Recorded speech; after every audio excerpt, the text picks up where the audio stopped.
almost 100 years ago, on a dark morning that seemed to hold no promise. A small plane was getting ready for takeoff on a muddy field in New York.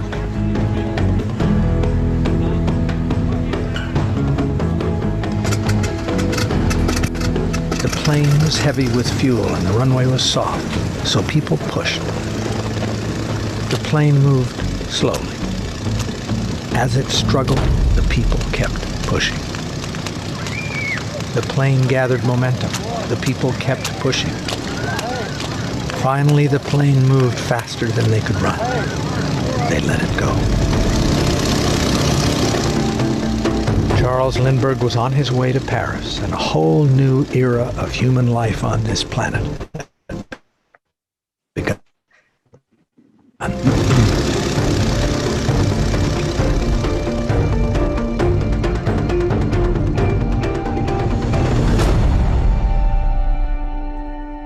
At the Lindbergh Foundation, we know great dreams can come true, and that even on the darkest mornings, that promise remains.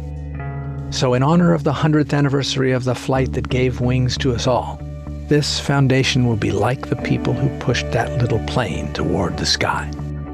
Our dream is to help lift hopes of a better tomorrow out of the mud and set them on their valiant way.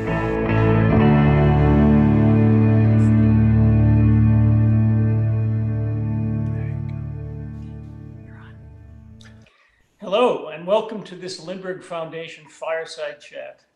I'm Greg Marinac, past chairman of the board of the Charles and Ann Morrow Lindbergh Foundation. Permit me to introduce our current chairman, Eric Lindbergh. I first met Eric 24 years ago when he helped us launch the X Prize to change the way the world viewed private spaceflight.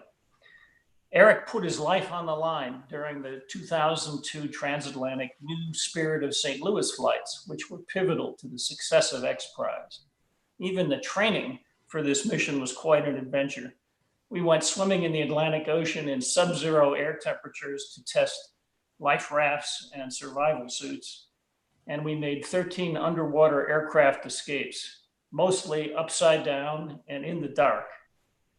Eric is a pioneer and early champion of electric flight. He created the Lindbergh Electric Aircraft Prize and started our foundation's innovation forums in conjunction with the Experimental Aircraft Association and with the help of the greater aviation and technical communities. Please join me in welcoming our chairman, Eric Lindbergh. Thanks, Greg. I appreciate it.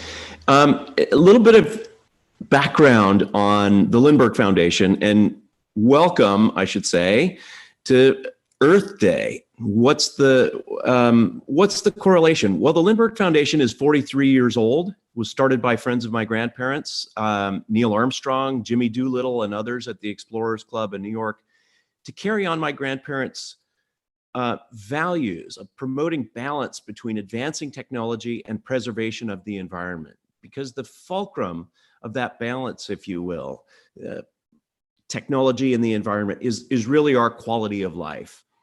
And the foundation is uniquely suited to identify challenges in aerospace and incentivize solutions. So our focus now is honed on practical zero carbon flight and noise reduction in aviation through carefully crafted events, awards, and education programs. Our LEAF STEM education program is awesome. And inspires the next generation of talent in grades 6 through 12 that will fly forward into a sustainable future of flight. We've been running it for years now at the Museum of Flight here in Seattle and in the region, and now we're expanding it to other regions. We've also been hosting the Lindbergh Innovation Forums at Aero Friedrichshafen Air Show, the largest general aviation air show in Europe, and at Oshkosh Air Venture in Wisconsin every summer. And you can see examples of these presentations, leading edge aerospace businesses and presentations on our website that you've been at, lindbergh.aero, to get on this live stream. So one of the reasons why you want to look at that, if you're interested in battery technology, look at Don Hillebrand's talk. It's about 10 minutes long and it's just fascinating. And you can just scroll down from Lindbergh.aero for that example. Now, this is our maiden voyage, if you will, of LIFT live stream, Lindbergh Innovation Forum Fireside Talks.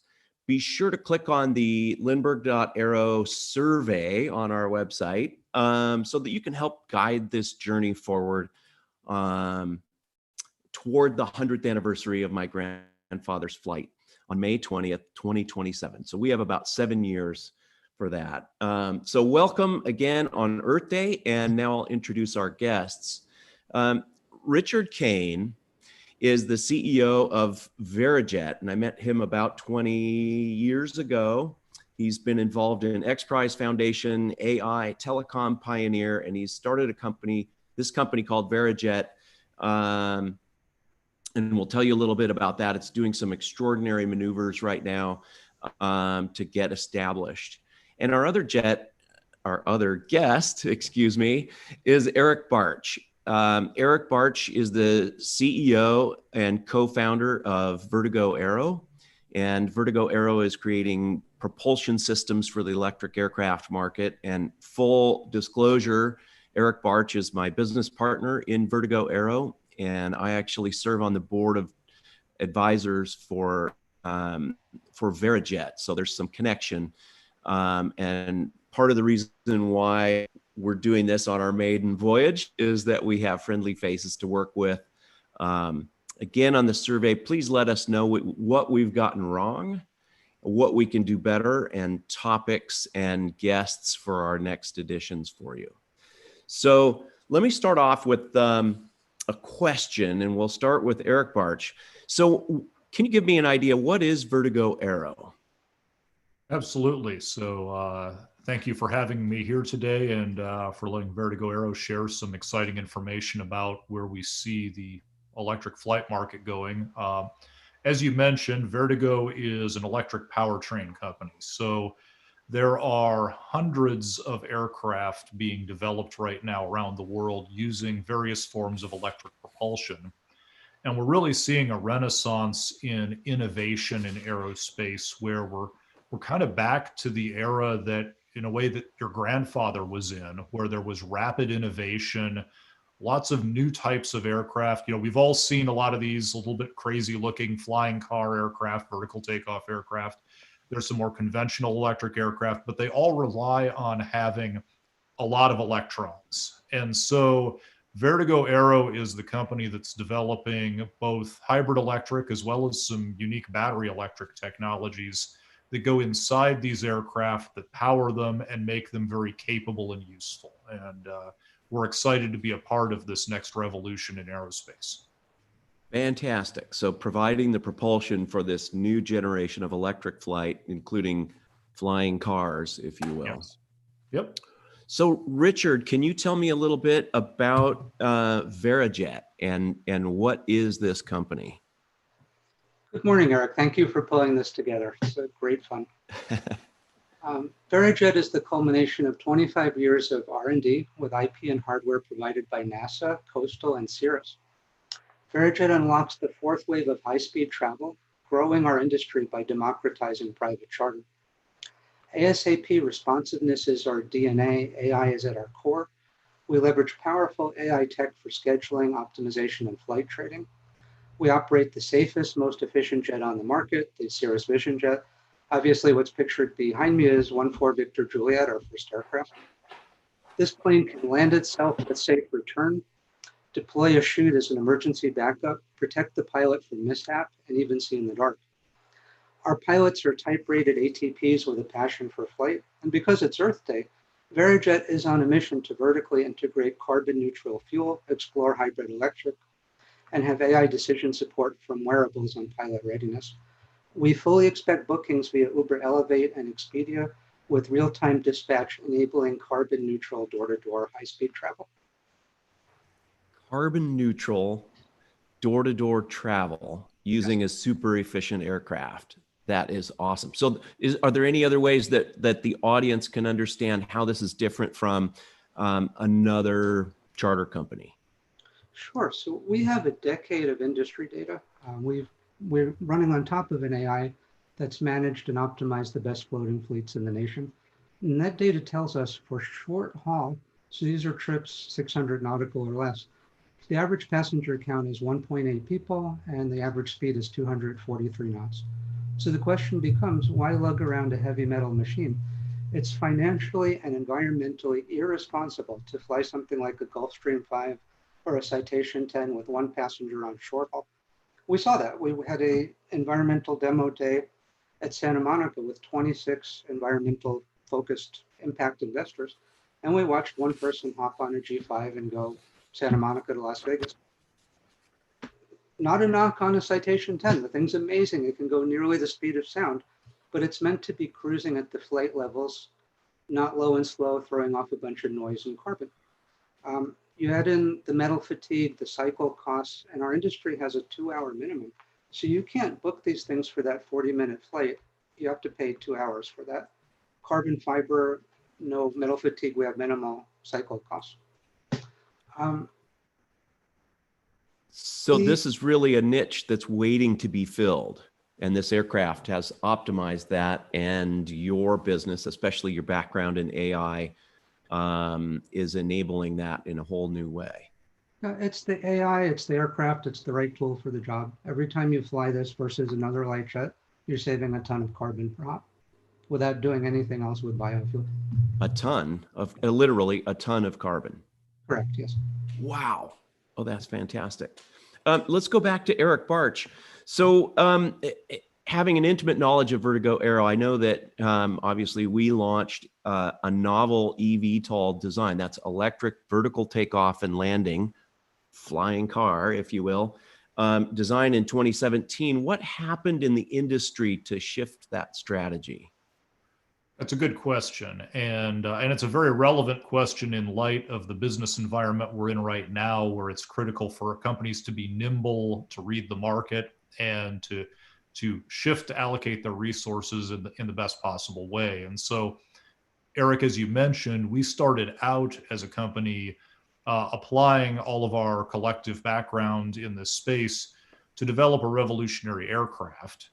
And what we realized during our first year of operation is that the powertrain technologies that were at the core of our aircraft were really the key to the efficiency and the competitiveness of that aircraft.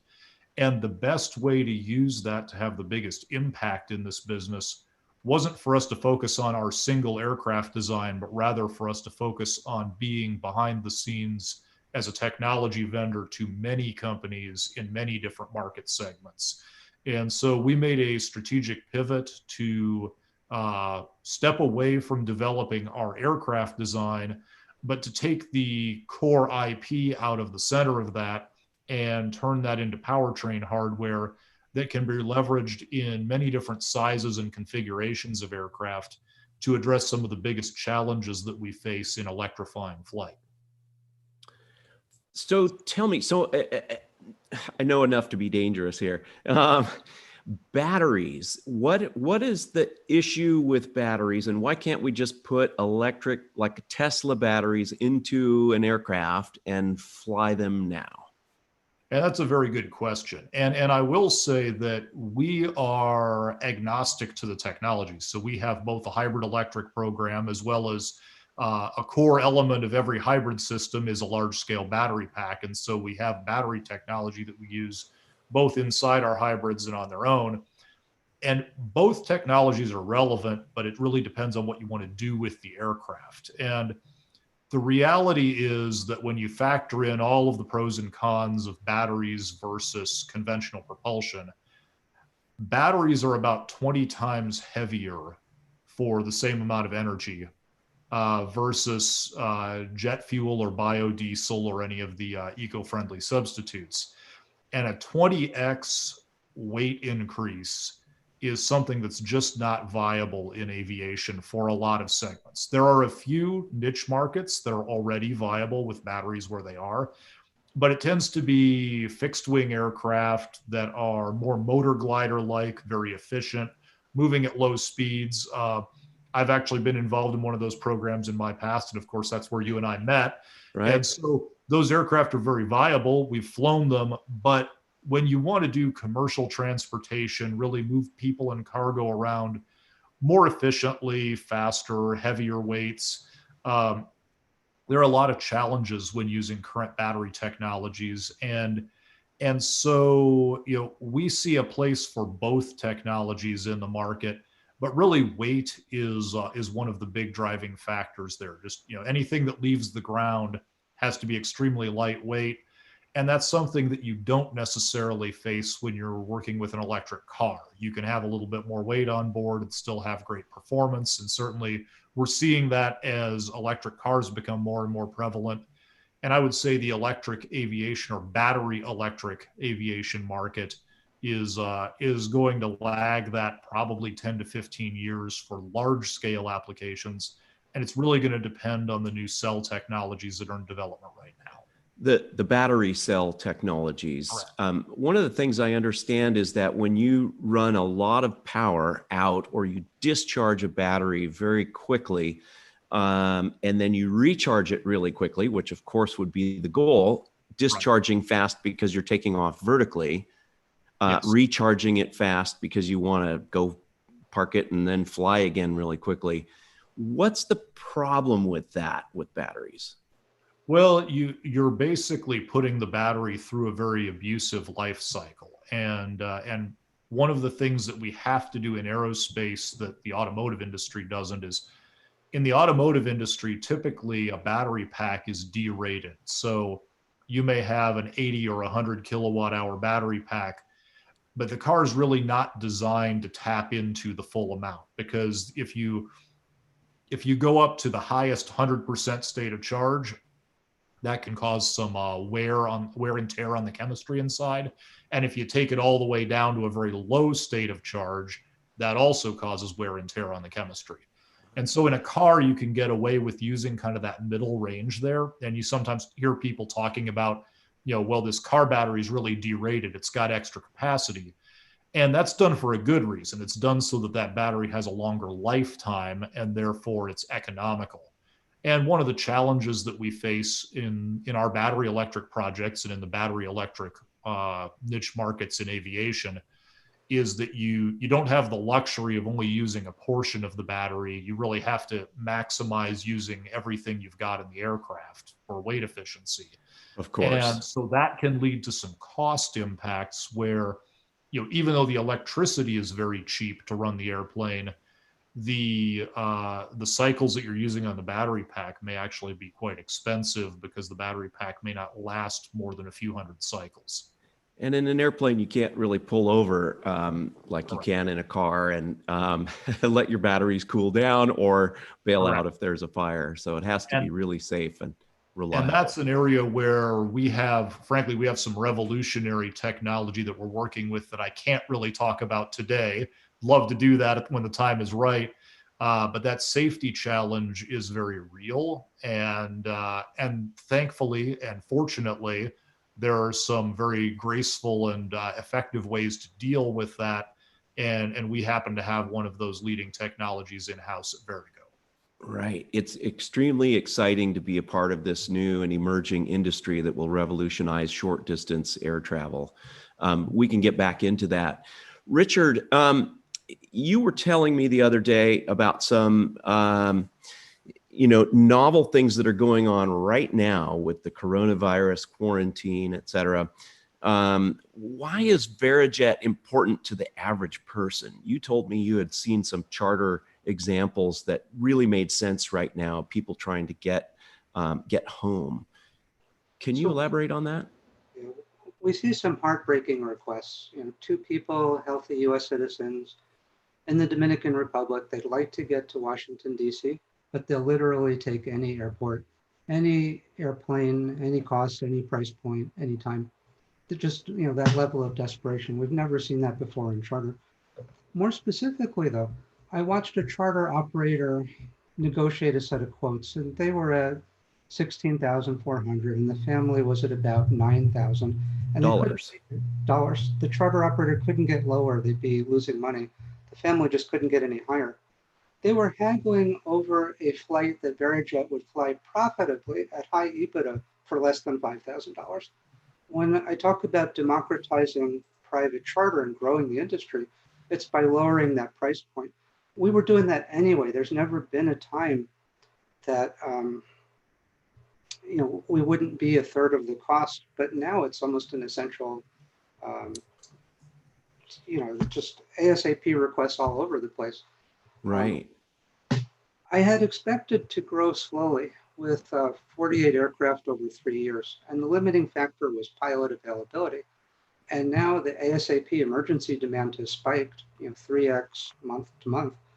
And there's no pilot shortage anymore for us. So we are looking to accelerate our Series A and grow with debt capital just to field a larger fleet, just to provide that public service element. And then on top of that, flying PPE equipment.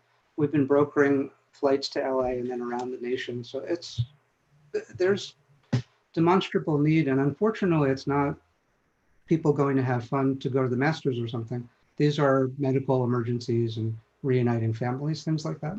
Right. What has happened to the charter market as a result of the COVID virus and the quarantines? Future flights dropped off a cliff. You're not booking 3 weeks out to attend the CES show or something. ASAP emergency requests spiked again, 3x those March. Three times. Three That's times. 3 times the amount. Extraordinary. Yep. And Verijet's architected around ASAP. We do recovery flights when a plane breaks for another operator. We have an AI that does immediate dispatch. So ASAP is one section. The other is flex. So people are trying to lower that price point. They'll ask for windows. They sometimes measured in days. I can go between this day and this day, just get me home to my family, get me out of White Plains to South Florida, for example. So we see a lot of that flex too, and we're architected for that. But it's impactful. I mean, in flu season, people didn't want to fly on an airliner, but now no one wants to be hub and spoke. Everyone wants point to point. We've never been a per seat model. We've always been per airplane. So we're not the party bus where you don't know the people you're traveling with, but we can get you there directly. It's no longer hub and spoke. And then we're UV sterilizing planes between hops, UV and ozone. So it's a very safe experience compared to commercial, which is unfortunately not safe right now. So hence the ASAP spikes and the demand on private. Right. Wow, extraordinary. So one more question, Richard. As the market has changed, have you had to pivot your business and figure out novel funding strategies to make it work and grow at this time? Absolutely. We've had to adopt to this and with us. So ASAP was not a problem for us. We were set there. But I had planned on providing a pipeline of exquisitely trained pilots to the airlines. So we're all because of the pilot shortage that we were experiencing before the virus. Exactly. We were wielding the pilot shortage as a competitive weapon. So in addition to the Vision Jet picture behind me, Cirrus has the SR-22. It's been the best-selling plane more than a decade. Also parachute equipped. Also has a lot of the safety features. Burns 16 gallons an hour. And we were going to do our training in a high-performance piston single, then move our pilots to the Vision Jet. Compare that to an airline. They have the twin engine issue, so they're training in mid-80s pistons, occasionally dying in those pistons, and it's not the same level of training. We were going to give someone with 1,000 hours of jet time to an airline for their 1,500-hour ATP. Well, we were working with two majors. The majors canceled all current and future training, and they no longer were interested in a pipeline or an academy or any kind of setup. Right. So that left us with a gap in our Series A at the same time that we need to scale up very quickly to meet this unprecedented demand. And I don't mean just making dollars. I mean the human stories and helping these people. It's heartbreaking to see people who can't get lift that need it. So we asked ourselves, who has dollars and who still needs lift? And the answer is family offices. They may have hedged the market. They may have had funds and bonds. They're liquid. They kept some powder dry. That's what family offices do. And they need lift. And their current providers of lift either collapsed or are turning away their members. And so that audience, the pitch is something like invest with us now and get immediate access to the fleet, and then get some handling later and help us solve this crisis. So that's been a very successful pivot. And that's because you can fly owners and Part 91, which is sort of private flying rather than charter flying or Part 135 for the FAA rules and regulations. Is that correct? That is exactly correct. So Fantastic. Well, that's an extraordinary pivot. Obviously, real time. That's great to hear that you're having some success with that. Let's switch back to Eric Barch, and we talked a little bit about batteries, but can you tell us a little bit more? What are the basic components of a hybrid electric propulsion system, and why are those important? Well, if you think about a hybrid electric system, perhaps the best way to think about what we're doing is it's a giant black box with wires coming out of it. And so, the aircraft designers really don't care so much about batteries or hybrids or fuel cells or the other technologies that we work with. They care about the performance they want to achieve, what they want to get, how many people they want to move or how much cargo they want to move.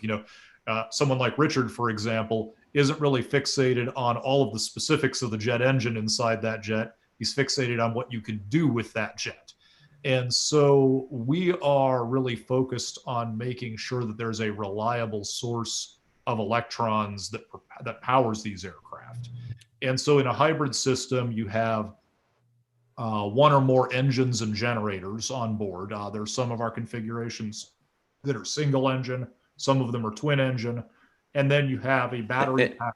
And these are internal combustion engines, correct? For us, they're internal combustion engines. And we have a strategic partnership with Continental Aerospace Technologies, formerly Continental Aircraft Engines.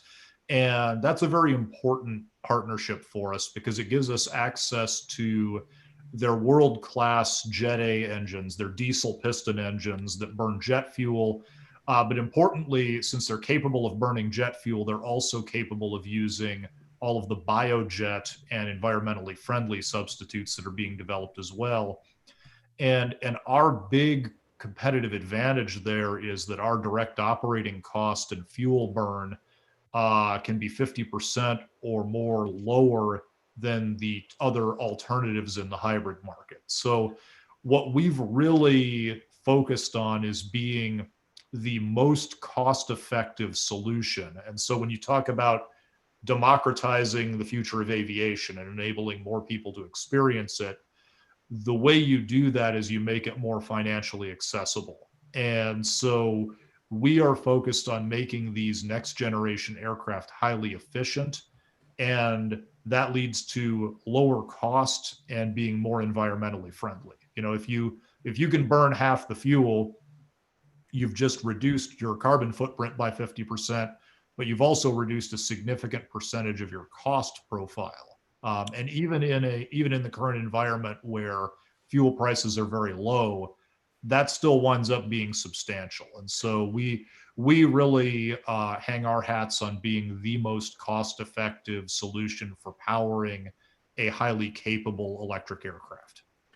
And it doesn't really matter if the fuel costs are low, as they are right now, right? Because you need electric propulsion in order to power the vertical takeoff and landing market and other markets. But that one in particular, you can't really do with pistons or turbines efficiently. The military has done it for certain cases like the V-22 Osprey and so forth, but those are very mechanically complex, super expensive, and this is going to drive the cost. Electric propulsion will drive the cost down and make it much more efficient. So that's the reason. And then using hybrid to power those with an eye towards more efficient in the future as battery technologies come along. Correct? Right. That makes perfect sense. So let me ask you sort of this similar or parallel questions as I'm asking Richard, and that is, how has that sort of strategic pivot from providing an aircraft, a competitor in the eVTOL market, to providing the propulsion systems to the rest of the industry paid off for Vertigo Aero? Well, it's really been great for us. It was absolutely the right step to take, and for what our team, for what our expertise is, it's the best, highest use of our expertise in this market. It's the way that we make the biggest impact. And so, the fact that we no longer compete in any way with any of these aircraft manufacturers means that we can support them. And the reality is that, in designing aircraft, the aerospace industry has always been about airframe developers that then are backed up by technology vendors and systems vendors that have a high degree of expertise that's specialized on the individual components that go inside those aircraft. And that's really the case for electric aircraft as well. There need to be the reliable tier one vendors that are going to support the future of aviation. And so that shift has been a very positive one for us. It's led to a lot of customer interest, and it's also led to significant investor interest. And I would say, as a startup business in this market, it's of course very important to be focused on how you're funding that. And we've been very fortunate that we're in a position where we're actually generating a significant amount of revenue through engineering services and prototyping, where we're helping other programs behind the scenes. But also, we've now got great strategic partners on board in the form of Continental Aerospace Technologies, as I'd mentioned, who's our engine partner and who's working with us on certification, but also a company called Sire Industries that's based in St. Louis, and they do manufacturing for many of the really large aerospace companies in the world. They've been around for more than 60 years, and they have invested with us and partnered with us to be part of our supply chain.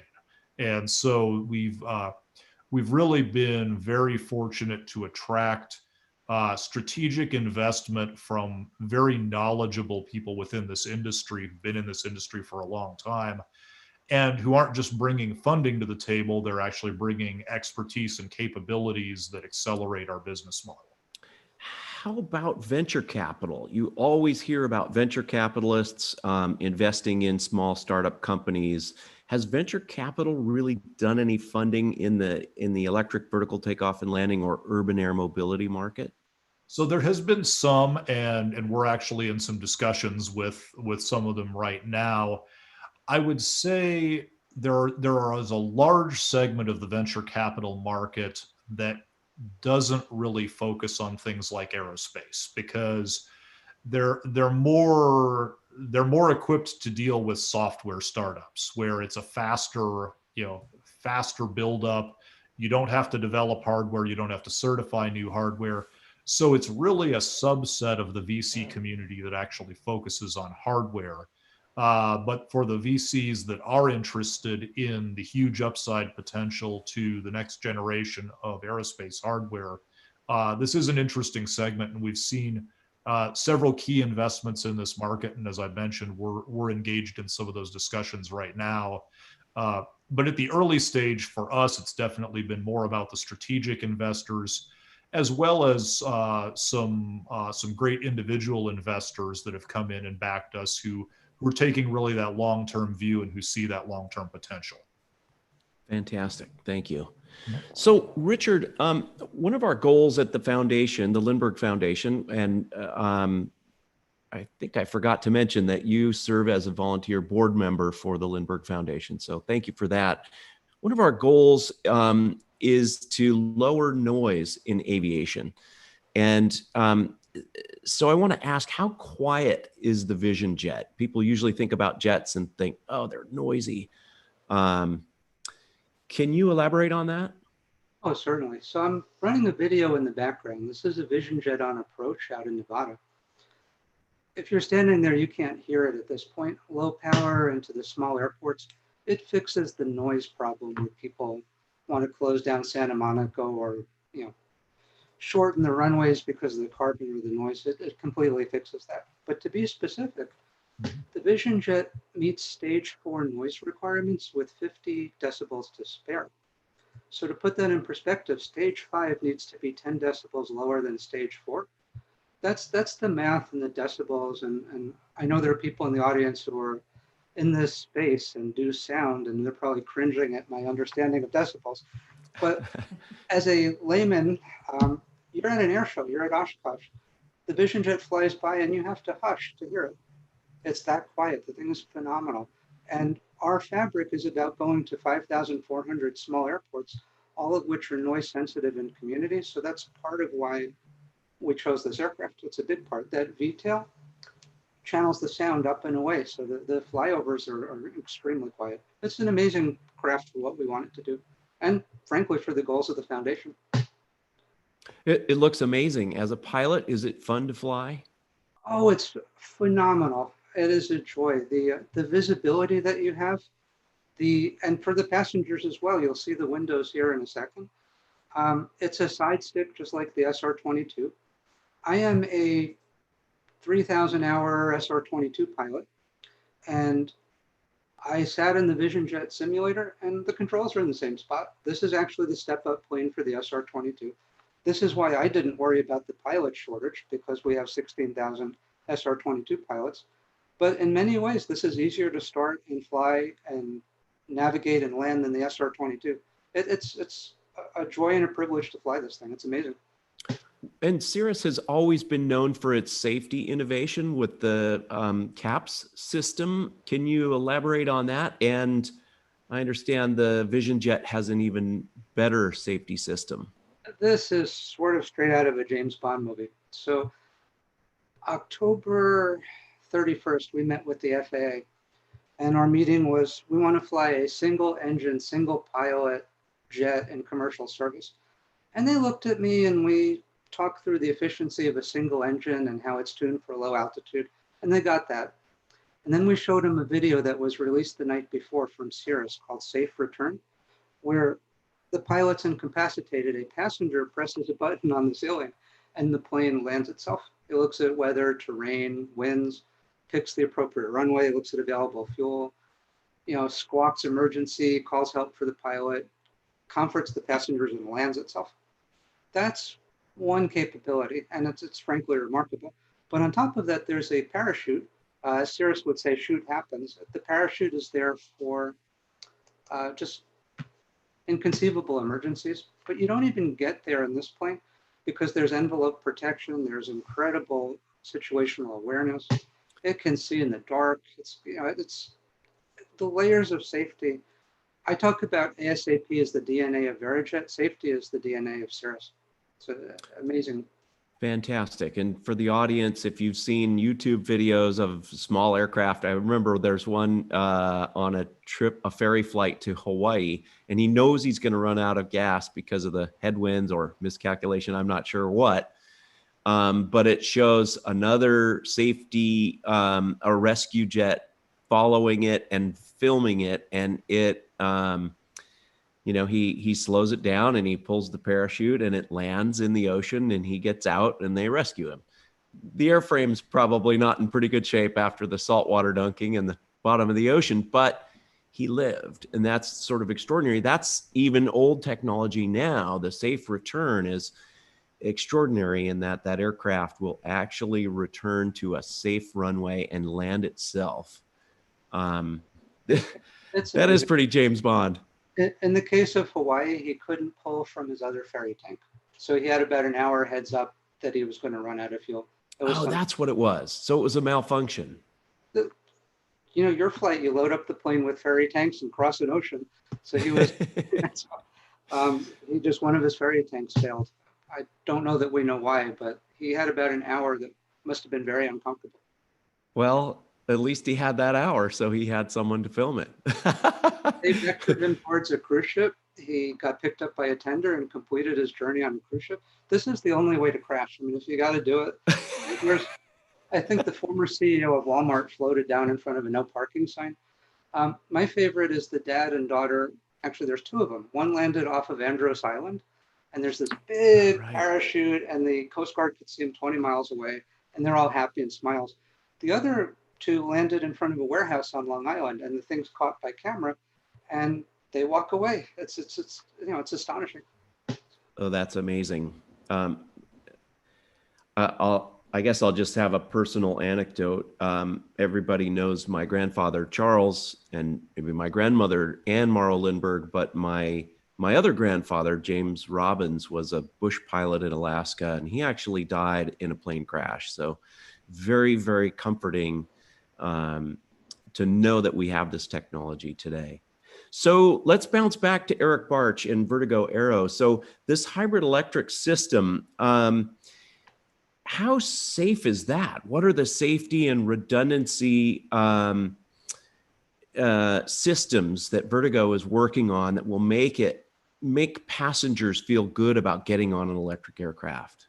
Sure. And that's a big factor in both what we're doing as well as what our customers are doing in this space. So, if I start at the big picture, let me start beyond our systems. Most of these vertical takeoff aircraft that you see, a lot of these advanced new designs, you'll notice that they don't just have one vertical lift rotor or two rotors. They have 6, 8, 10 of them that are lifting the aircraft. And that delivers a previously unheard of level of redundancy and reliability, because we can move from an engineering philosophy of, you have to minimize the faults, because if you have a fault, it's potentially fatal, to being in a position where you're fault tolerant. And that plays through to the systems that we're developing. And so when we talk about a hybrid electric system, for many of the designs that we're working with, we have multiple engines and generators and a battery pack system that has multiple sub battery packs within it. And so just as the aircraft may have 8 different rotors supporting it, such that any one of those could have a fault, and actually potentially the passengers on board wouldn't even know, the plane would still fly normally. Within the power systems that Vertigo is developing, we have a very high degree of redundancy and reliability. So we're both minimizing the faults, but we're also ensuring that there are graceful ways to deal with those faults, so that there are multiple sources of energy, multiple sources of power on board. And really, no matter what goes on, or no matter whether there's a mechanical malfunction, the aircraft itself can continue flying safely. And we believe that that's a very important factor for what we're doing, as well as what our customers are doing, to lead us to an even safer level of commercial flight. Fantastic. So multiple propellers and multiple motors running those propellers that are all independent and controlled. Right. Multiple battery systems and bus bars. That's the electrical system that controls them. Mm-hmm. And also potentially the energy providers, the internal combustion engines, could have multiples. Right. And you stack that on top of an airframe parachute system, a whole aircraft parachute safety system. And I understand there's been some work on other safety pieces at Vertigo that may find its way onto aircraft. Can you elaborate on those? I can't elaborate on that a lot. Sorry. What we've done is we've worked on some of the integration and interrelationships between the redundancies that I was talking about, and how you layer that in with some of the things that Richard was actually talking about. Because, all of the innovations that Richard just listed that are present on the jets that he's using in the Verijet fleet, those things then carry forward into this next generation of aircraft. And then we layer on top of that a powertrain architecture that has a high level of redundancy. So it's not a matter of one or the other. It's a matter of, you want to do all of that so that you can deliver the highest possible reliability. Right. And we can blame Boeing and Airbus, I suppose, for that level of reliability that they've got. Flying on airliners is statistically safer than riding in your car. Well, it's safer than being in your house. I mean, despite the fact that, we've had some, very public issues that we've seen with safety in commercial aviation, the fact is it's extremely newsworthy when one of those events happen, because they don't happen very often.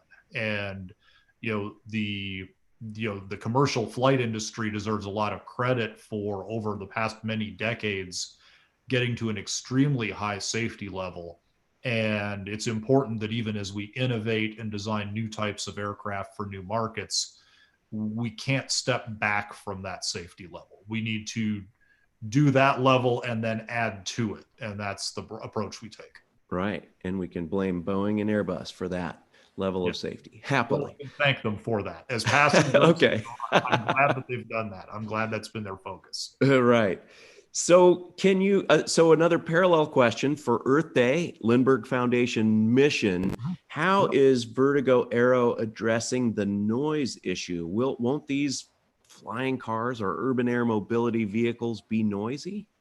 Actually, they're going to be very quiet. And so it's a combination of electric propulsion. Electric motors can be very quiet, but in these aircraft, it's actually even more important to worry about how you operate the propellers or the rotors. If you think about a helicopter, when you hear that helicopter coming, and helicopters do have a noise issue, you're not hearing the engine noise, you're hearing the rotor noise. That's the much bigger factor for vertical takeoff aircraft. Electric motors change the parameters for how you design the rotor and how you design the propeller. And I could probably do an entire webinar on that nuance. And so I'm not going to get into all of the whys of that. Let's do that. Maybe Let's do that soon. But it changes how you design those rotors, and it gives you the potential to be really, really quiet. And so, if we're talking about democratizing vertical takeoff air transportation, we're talking about having a lot more of these aircraft over our cities than we do with current helicopters. And it's really important to be a good neighbor. That's another area, just like safety, you have to keep moving forward with safety. You can't take a step back. We need to keep moving forward with being quieter. We can't take a step back. And the powertrains that we're working on are capable of powering some really quiet aircraft. And do you think that a hybrid electric aircraft is going to be quieter than an all battery electric aircraft? It's kind of counterintuitive to people when they first hear this, but the answer to that is in many cases, yes. And the reason for that goes back to what I just mentioned, where if you hear a helicopter, it's not the engine noise that you're hearing, it's the rotor noise. Some of the strategies that you use to make a rotor really quiet, and we've actually got some intellectual property in this area, you can make the rotor really quiet, but you're trading off efficiency and noise. And there are some creative ways to do that. So you can be quieter in certain regions where you're near people. And then if you're up at a higher altitude cruising, maybe you can be more efficient and a little less quiet. But doing that really requires two things. It requires electric motors driving those rotors. You can't do it with conventional propulsion. And you've got to have a lot of electrons, because at the times when you want to be the quietest, you may need to use a little more energy. And that's for a relatively short piece of the flight when you're taking off and landing, but you've got to be a good neighbor. And in those cases, a hybrid system based on technologies that are actually available is what has the power available and the extra energy available to support those really low noise approaches. So, the answer is that there are some cases where the hybrid electric system enables you to be quieter than a pure battery electric system could afford to be, because the battery electric system just doesn't have the luxury of having extra electrons to use on quietness. So you can trade excess power for propulsion and make it quieter, but you're being less efficient. Right. And you're doing that for a short phase of the flight. So it's, from an overall efficiency standpoint for the whole flight, it's a relatively minor impact. But from a perspective of the people around the takeoff and landing sites, it's really important. You've got to be able to go from efficient mode to quiet mode and back and forth. And again, that's an area where we have some unique IP and we're really leading the market. Fantastic. So let me ask that question again of Richard, because you showed us the video of the Vision Jet landing, but typically the takeoff is the most noisy part of flight, especially for a jet. How quiet is the Vision Jet? I guess anecdotally, because noise measurement is more complex than just decibels, but can you give us an idea? Yeah, so even the measurements of the, I think they call it realized noise levels, are very low as you're horizontally offset from this jet. Um, Believe it or not, the thing makes a racket when it taxis towards you. So if you're Huh. on the ramp and you're the line guy, you're going to want your earbuds. But as soon as it turns away from you, even though the exhaust is coming at you, it's quiet. And I can't really explain that. You'd have to probably be into fluid dynamics. By the time it's on the runway and taking off, it's very quiet. We have a beautiful Stearman at our airfield. Piston, gorgeous. That thing is probably 50 decibels louder than a Vision Jet on takeoff. So this changes the whole noise footprint. It's really, in fact, it's been part of our strategy to keep Santa Monica open. We've approached the groups that want to close it. Here's something carbon friendly. Here's something noise friendly. Don't shut your airport. Have this service here. So we're going to have more outreach just based on the noise footprint. It really is exceptional. Fantastic. Tell me about the Vision Jet in terms of biofuel. I understand that the Williams engine is certified to use biodiesel. Yeah, so they can run 4 types of biodiesel. I'm going to run a second video. This is part of our origin story, how I met you and then got involved with X Prize. This is Eric flying a wind amphibian around the Florida Everglades, and we're looking at burning sugar cane fields, and this is a complex story. Here we go. I was disappointed. We flew in Santa Monica. We had a vegan food truck caterer event. I could get everything but biodiesel. There was a truck sitting at LAX, but it would be tens of thousands of dollars to position it at Santa Monica for my one day. And yet biodiesel is critical for us. So we found a company, it's Blue Biofuels. They have one of multiple approaches. Their approach is mechanical, but it can take the cellulose that's being burned as a waste product that pollutes our air, throws off carbon. In Wellington, Florida, we have ash falls from the burning sugarcane. It's like being in a forest fire. There are days when it's not breathable. By the way, COVID, air pollution, not a good thing. So, we're going to solve multiple issues here. We're looking with our investment group at making an investment in one of the biodiesel companies so that we're vertically integrated. And when they're not burning sugarcane, when they're not harvesting it, they have king grass and some other things that can be harvested every 6 weeks. It makes it sustainable. But burning, it's not the problem. Our engine has no maintenance changes, no schedule changes, no extra cost, biodiesel versus Jet A. For all intents and purposes, it is Jet A. Our problem is in sourcing it, and it's to the point where we're going to make investments in companies that can help us source it. I have one other challenge. I'm going to get geeky here for a second. The shelf life of Jet A is about 3 months. The flash point degrades. After 3 months, if you have a few drops of old Jet A, your tank is spoiled. So we're going to see Jet A maybe at 15 cents a gallon. My energy trader hedging folks tell me that's what's going on. I did a survey. My clients would pay between 2 and 4x to be carbon zero. But now maybe we're talking 10x, 15 cents versus $8. So we really need to change the distribution and lower the price point if this is going to work. Otherwise, COVID may actually put us back a little bit on the adoption of biodiesel. We're going to keep trying. Wow.